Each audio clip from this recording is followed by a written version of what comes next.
Gosh, I think I'm live. I don't know what that means exactly, but I bet you I'll find out soon. Okay, I'm down here little, but I want to be big so I can see. You know, this crazy thing about this is, well, welcome if you're on. And I don't know how I'll know, but somebody said maybe you'll comment and I'll see something and then I'll know that you're on. But as of yet, I don't see comments, but I'm sure they're going to pop up any minute now. But I know that we are here at 7 o'clock on Sunday, and I'm experiencing my very first intentional Facebook Live and checking out who's joined me. Let's see. If Oh, there we go. Okay, now I see that people actually. Oh, thank you for saying hi. I so appreciate that. I was wondering if I could ever ask people. Oh, love it, Jordana. I wondered if you could ever just write down in this little comment thing that you put over there where you're from. Like if you're from another state or from a different city than Sandwich, Illinois, maybe you'll put that in there and then I'll get to know who it is. Of course, I'm thinking I'll never be able to look over there and look at my notes and talk. I think I'm talking to you, so I may get a little discombobulated with all that, but I'll look back another time maybe and get to see all of you. I wanted to share with you that a week ago, really and truly, I didn't have a clue that I would really be doing this. And so it was impulsive. It was an impulse idea, thought, to come on and do something like this. And I didn't know really if anyone would be interested. So, oh my gosh, it was kind of tugged at my heart when I saw how many of you um, gave your little posts and then your little reactions, and then some of you posted such kind and uh, thoughtful things that it made me think, oh, I'm so glad that I'm going to be a part of this. I will also tell you that I thought I was going to see you. I thought this was going to kind of be like a Zoom and I was going to get to see all of you, and then I found out that Facebook Live, unlike Zoom, is all about you seeing me, not me seeing you. So, okay, once again, another 2020 glitch to my plans.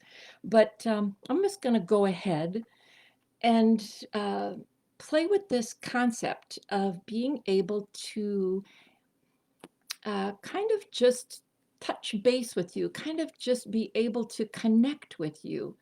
And so I I know you probably know this, but I I miss traveling. I miss so much having an audience.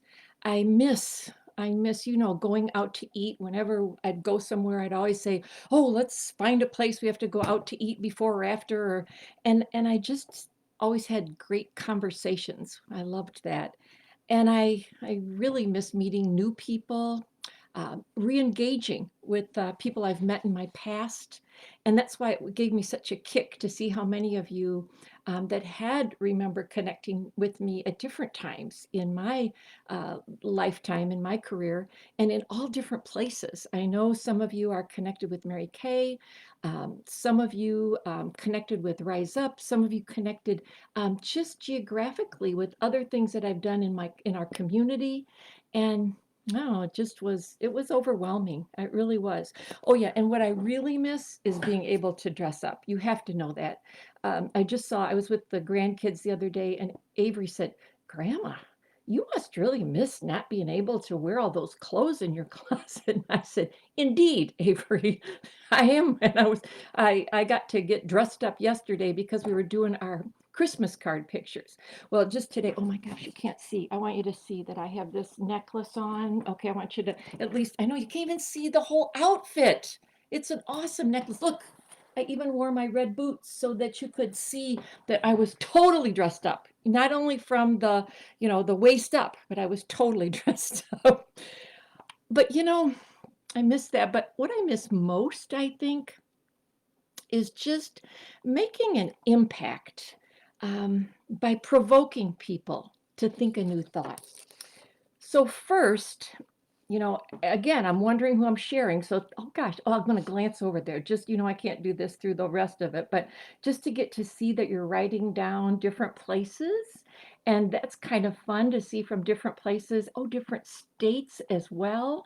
How fun is that? So, tell me what city, what state that you're in. And oh, I just look at that, all of you. Thank you. Okay.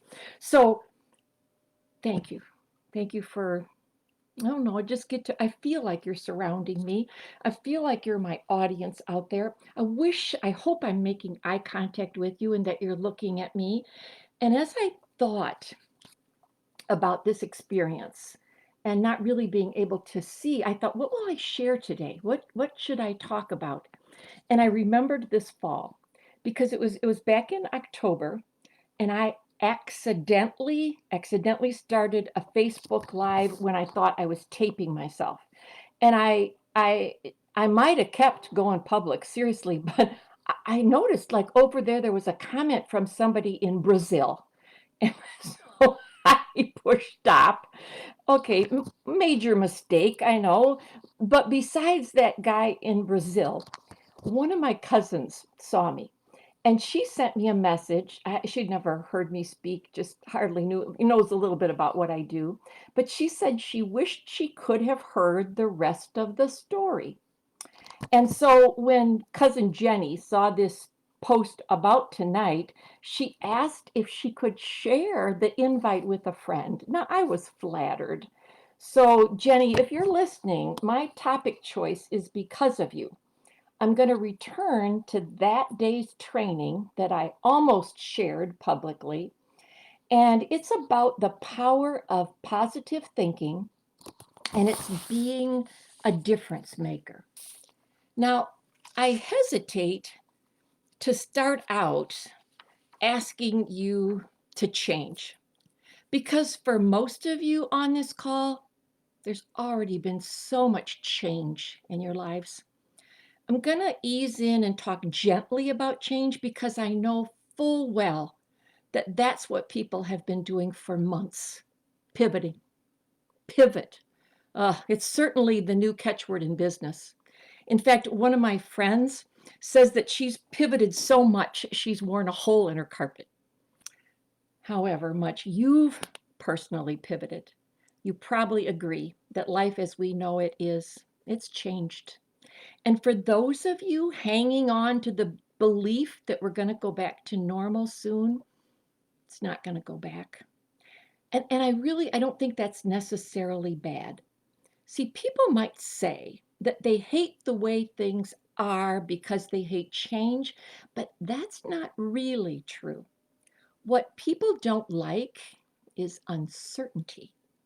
And that's what's just pervasive right now. The changes in our lives have left us feeling uncertain. There's uncertainty about the economy, about politics, about schools, about the pandemic. There's hope. Now there's uncertainty about the vaccines, whether high schools in Illinois are ever going to get to play sports. There's uncertainty about voting and unemployment, uncertainty about working from home or in the office. And for sure, there's uncertainty when you talk about masks. What if? What if we could deal with uncertainty by changing the way that people respond to it? Acknowledge that overnight our lives and our businesses were disrupted, and now our choices we can ignore, can innovate, we can imitate. Remember, progress, it's possible, but it's not inevitable. So, with all this uncertainty, what if we were to become difference makers? When I train, I'm often addressing businesses, but even if you're not a business owner, entrepreneur, or in sales, we all interact with friends, family. I'm going to focus on the business side, but these concepts, I believe, also affect your personal relationships. Let's go back to becoming difference makers. What if we make a difference in how we interact with customers and clients? What can we do to stand out? What can we do to grow and develop genuine relationships with our clients and prospects? Some of them, you know what they are? They're rattled and frightened and angry and desperate. And one thing that we can do is become better leaders. My premise is that people, especially those that are good in sales, they are in fact leaders. So let me confirm that premise. Would you agree that people who sell are influencers? Would you agree that good salesmen influence you to buy their services or products? And if any of you know John Maxwell, renowned author of over 15 books, my favorite being The 21 Irrefutable Laws of Leadership, you might remember that Maxwell states clearly, leadership is influence, nothing more, nothing less. If we can agree with this expert that people good in sales show leadership, I have one more premise to add to the equation. Leaders get better when they grow their leadership skills. That's going to be central to what I'm talking about today. How are you as a salesman or a business leader? How are you? Can you influence your clients and improve your results? How about you as a mom, a dad, a sibling, or a friend? Can you influence people that you care about? People feel three things when under great leadership. I got to tell you, every time when I do three things and I use the finger, that doesn't, that's gone, I always feel like you think there's only two and a half things, and now you won't write them down. So, and you only write stuff down, even if you would even think of writing stuff down on a Sunday night at 7 o'clock. But now I don't want you to put 1, 2, and 2.5. I want you to put 1, 2, 3. If you are going to write things down, okay, get back. Okay, that's another story. Okay, people, they feel three things when under great leadership. I'll use this hand. Three things. Okay. So, one, they always feel valued. Someone cares. Two, they feel inspired. And three, they feel empowered. Someone trusts and believes in them. When you contact a client, potential client, do you consider whether they feel valued, inspired, and empowered? How can you continue to make that happen during this uncharted time? You know, recently I did feel valued, inspired, and empowered, and I also felt hope. Let's add that one more component. How hope can make all the difference in this world of uncertainty that we're living in. I want to tell you a story. A few weeks ago, I was at a global leadership summit. It was broadcast to 400,000 leaders in 135 countries. And this was the 25th year for this event, but the first year it wasn't taped live in front of an audience. And in my last 15 years that I've gone, I've learned and heard from leaders like Condoleezza Rice, former U.S. Secretary of State, and Colin Powell, four-star general. At these summits, there are business leaders like Jack Welch, CEO of General Electric, and Sheryl Sandberg, COO of Facebook, who have spoken, all of them. Some of my just my favorite business authors have shared, like Chris McChesney, who does the 4 disciplines of execution, Jim Collins, Good to Great, and Dr. Brene Brown, just to name a few. I kind of wanted to mention the caliber of the speakers because every year I would leave invigorated, eager to use something that I learned. I take notes that I implement when I work with companies or I facilitate groups. I develop topics into speeches or I use them in my training material. Well, this year, what I realized, this year, more than any other year, I left with hope. I felt hope because I saw and heard how leaders around the world are facing crisis level issues way beyond where I am. Yet I could pare down what I heard and I could use hope along with the skills and techniques that I was learning. If there is one person selling to one person out there, hope needs to be the critical component in the transaction. So back to my story. That event began a weekend where there was a perfect storm of events that led me to write about uncertainty and hope. First was watching an exclusive interview with former President George W. Bush. Second, I saw an episode from the TV series The West Wing. And last, I sat through a movie called 12 Strong. Three seemingly unrelated experiences. They set me on this course to believe that hope is going to help us lead and sell and thrive with confident uncertainty. Let's start with George W. Bush being interviewed. He answered several questions about leadership. Of course, questions about 9/11 came up, a crisis whose magnitude comparable to what we face. President Bush felt that in crisis, you must project calm. You assure people that we're going to get through it.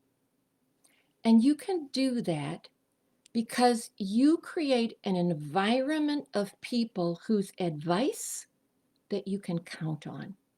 You can't be an expert, but you can surround yourself with people who know.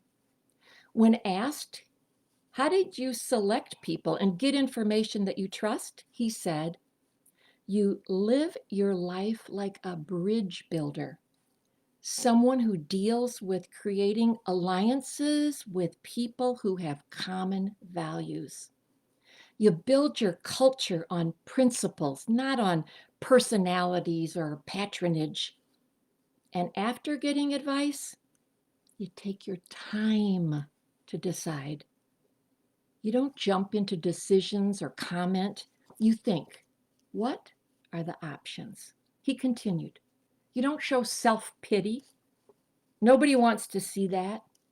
In fact, leaders, they find reasons to be optimistic, something you can't easily fake. People need to hear what's good. So your job as leader is to find those reasons. And I think about your job as a mom, your job as a sister, as a friend. So many times, I'm sure you were the one that had to just give hope, help people be calm. You know, people need to hear that. So Bush had a lot to say in his 45 minutes. But what I heard him say is that you use the power of love. You know, when you're listening really intently to a speech, and you start out and you take lots of notes, but you get caught up in the message and you don't write down all the words. Well, on my note paper, I wrote 3 words: the power of love. It's all by itself. It's what stood out to me about that interview. He was asked, how does the power of love, can that be ascribed to politics? And on my page, after those 3 words, is his explanation of how that happens. He said it's acts of kindness. That's what builds that kind of love. And that those acts, they result in relationships that can literally change the world. One of his examples, it was a genuine friendship that he developed with the Prime Minister of Japan. After years of political interactions, it was the end of this Japanese leader's career, and he was coming on a personal visit to the US. And President Bush asked, was there anything he wanted to see? It was Graceland. And the pictures that they showed, it was of these 2 world leaders on the front porch of Elvis's house. It was priceless. And both the leaders and their families, they're all beaming. And then Bush says that his forever memory is that Japanese leader eating ribs in a barbecue joint in Memphis, singing a karaoke version of Elvis's Love Me Tender. I have to be honest, when Bush finished, I was overwhelmed with a sense of longing for leaders that left me feeling hopeful. That same night, after a day of watching speakers from the GLS Summit, an episode of West Wing came on. And in that TV series, if any of you watched it, is another example of the power of love. Actor Martin Sheen plays presidential hopeful Jed Bartlett. And this scene was at the beginning of the series when Jed had just decided to run. He was gathering a hodgepodge of supporters, and they would later become his cabinet. And at the time, that hodgepodge, they weren't even sure they wanted to stick with presidential candidate Bartlett because he kind of came across as rather terse and sometimes sarcastic. But there's a scene where Josh's dad suddenly dies, and Josh has to leave the Illinois primary to go home for the funeral. And Josh is in the O'Hare airport, and Jed shows up unexpectedly in the waiting area to check in with Josh. This may seem insignificant, but this presidential wannabe had just won the Illinois primary and was supposed to be at a celebration with all these bigwig political donors or potential donors. Instead, Jed, when he hears about Josh's dad, he insists that the Secret Service take him to the airport immediately. And Josh, surprised, he didn't think Jed even remembered his name. He's taken aback and he keeps insisting, Jed, go to that celebration for the primary win. Go and talk to those people, he says. But Jed, he keeps asking about his dad. How did it happen? What kind of man was he? And Josh mentions how pleased and proud his dad would have been that they'd won that primary. And Jed said, I bet he'd be bragging to his buddies about the part his son played. Josh kind of gets a little emotional, and his plane is leaving, and Jed genuinely offers to get a plane ticket to go with him to the funeral. And the thing is, he meant it. You could just tell it. You could tell it in his eyes. And at the end of that example of kindness, what I'd call an expression of love, you saw that forevermore Josh was locked in. There weren't any words spoken, but what I read in his face was Josh saying, you have my respect, my appreciation, my loyalty, my belief that you live on principle. It's not just wanting to win. My value isn't solely placed on what I do to help you. No, I know now that you care about me as a person. Once again, I saw the power of acts of kindness, the power of love, and it gave me hope, knowing that there are people who live like that. That same weekend, my 14-year-old grandson told me I should watch 12 Strong. Now, this movie is based on a true story about a group of special forces who, after 9/11, were sent to Afghanistan to stop the Taliban. This is not my usual movie choice, but he asked. I agreed. I wanted to have common ground where we could strike up a conversation. Do you know what I talked about with my 14-year-old grandson? I talked about how impressive it was to see the loyalty that the Special Forces team showed for their leader. 3 guys, they were needed for a mission, and the chances of survival were so minimal that the sergeant first said, I can't order you to do this. One looked him in the eye and said, oh yes, you have to. And when the sergeant pointed and said, would you? The guy said, I'm honored to be asked.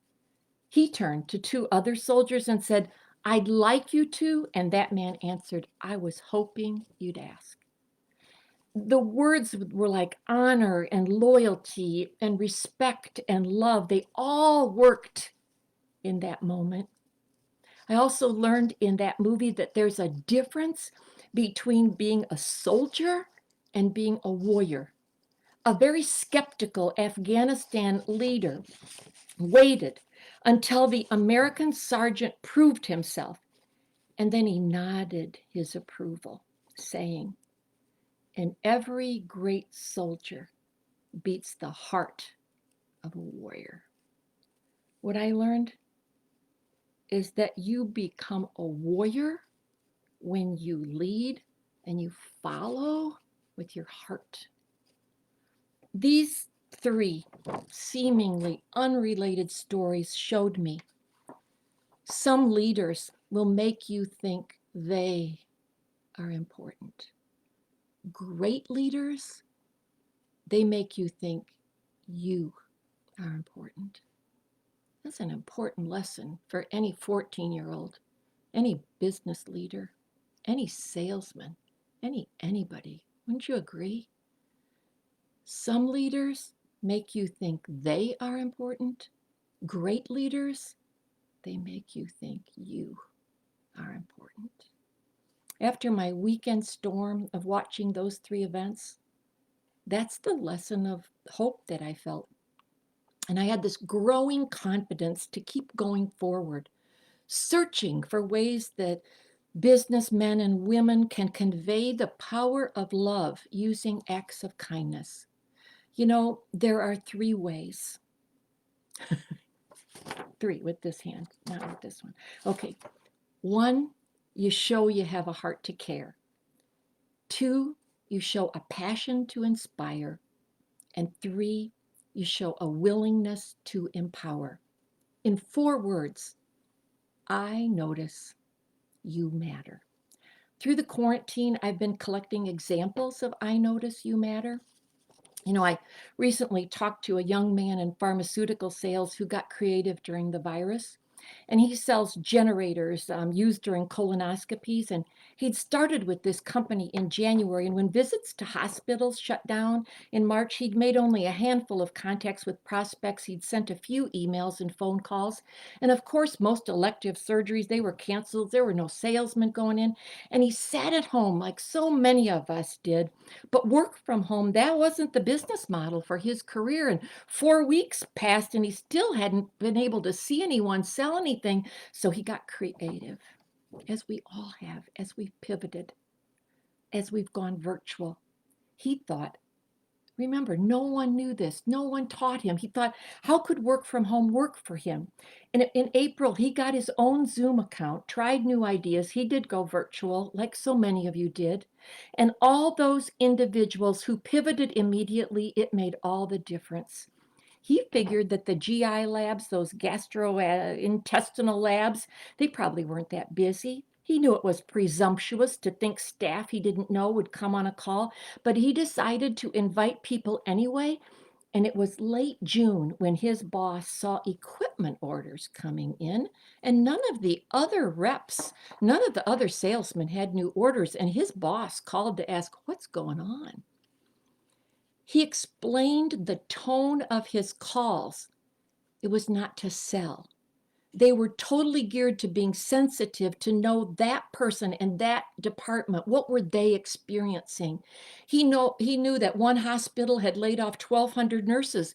So people that he talked to may have had to fire staff, put them on furlough, or were worried about their own jobs. He knew there were budget issues. Hospitals probably wouldn't be replacing equipment that's costly and can last for years. That didn't matter. He just made I care contacts. How you doing personally? Where are you compared to 2 months ago? How are you managing day to day? Sometimes that's all it was. He made relationship connections, and one of those medical facilities, they may be buying 4 of those generators, and that salesman is already tied for the lead in terms of capital growth sales this year. Here's another example of I notice you matter. At the beginning of the quarantine, some seasoned salesmen and consultants felt they could afford to ride out the quarantine without being anxious. After 2 or 3 months of not being allowed in an office, not being able to network, sitting in bedrooms at dining room tables with kids in small quarters, some people were anxious about little or no activity, especially if they didn't have a full caseload of clients. And in the midst of the quarantine, I started working with 3 young insurance agents. And I say young because they're around 30 years old and they've been in the insurance industry maybe less than 3 years. They were used to going out to prospect, to book. Nothing was coming in. When our young group met to talk about sales, I asked exactly how many clients that they had. And guess what? Nobody knew that answer. I asked if they could identify how many of the clients bought only one policy or did they cross-sell. If someone had car insurance, had that agent consciously worked to add a homeowner's policy? I asked about health insurance. They had a little research to do before we met again. I also asked from probing questions about how well they knew their clients. I questioned how they could use those numbers when we got them to make goals, to track their progress, and most important, to celebrate success. Do you remember August and the derechos? We had violent storms in Illinois with winds over 100 miles an hour. And where we lived, there were power outages, and some families were without electricity for 4 to 5 days. And one of the 3 young agents, after that storm, he pulled out his list of personal line customers. He contacted each of the homeowners. He texted or called. He checked in, asked how they were, how their family was, asked how their houses had held up, and if they had had any damage from trees. And if there were, he offered to help them submit a claim. You know what he told us? Most didn't have significant damage, but everyone was so appreciative of the check-in. More than a few commented that they'd never had an insurance agent call first. And a few of these clients had been transferred to him by the agency, and he really didn't even know them. One of those clients said he'd been buying insurance for over 20 years and he didn't even know his agent's name. This young agent told our group, I've continued to do check-in calls, and I'm setting 6 to 8 month reminders to check in again. I'm working on rounding out my accounts with referrals and add-ons. Once again, I notice you matter. Today, the fact that you checked in with me, I want you to notice. I want you to know that I notice and you matter. In the midst of a holiday season, in a quarantine atmosphere, there are unique challenges. What's going to get us through?